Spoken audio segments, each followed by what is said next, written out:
For today's is video guys. Hello guys, ito po yung ano namin, gulay. Ayan.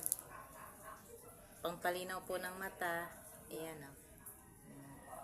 Masarap po yan. Lagyan ng, ano ilalagay natin? Sardinas. Oh. Sardinas po yung ano namin sa, ano namin, hihalo. Ayan. Masarap po yan kahit kalabasa. Pangpalinaw ng mata. Yan yung ano namin, ulam ngayon guys. Masarap.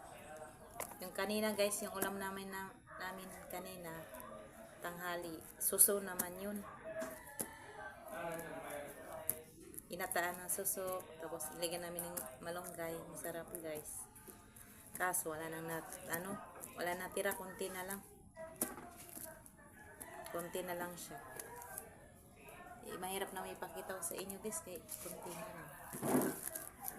Yan po guys, yung ulam namin kanina. Ayan guys, ginat-at. Ayan. Suso. Tira yan kanina sa tanghali ulam namin.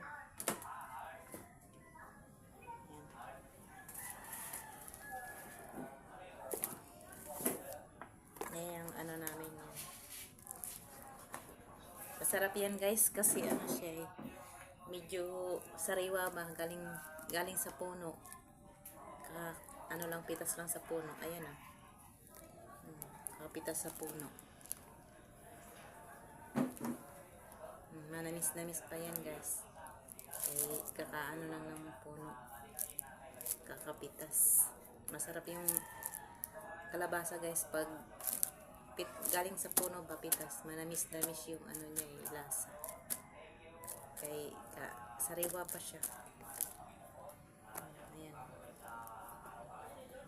Tapos pwede din yan lagyan ng malunggay para pang ano siya, panghalo ba. Kay sardinas lang yung ano namin halo. Ayan o. Oh, healthy yan guys kasi wala siyang ano ba, hindi siya baboy, isda yung halo namin, sardinas lang. Ayun o. Yan.